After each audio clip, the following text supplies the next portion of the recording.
मां तव्हांजी पंहिंजी सिंगर फरज़ाना बहार। हिन वक़्तु मां इस्लामाबाद में मौजूदु आहियां। इस्लामाबाद में असां एकता जो ॾिहाड़ो मल्हायूं पिया ऐं असां हींअर वेंदासीं इवेंट में ऐं मां पंहिंजी सिंध धरती जो ही सॉन्ग पेश कंदसि। जेके बि सिंधी आहिनि हिन सॉन्ग खे ज़रूरु शेयर कंदा।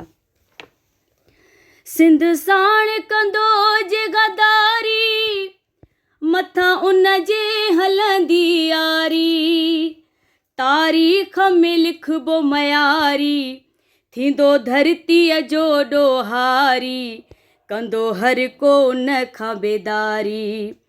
असां देस ते दिलि आवारी, असां पोरियत ऐं सभु हारी, था आणण चाहियूं बहारी, तुझा बर बि बाग बणाईंदसि, तुझो अमड़ खीर मल्हाईंदसि। मां सिंध सिंधूअ जी सजां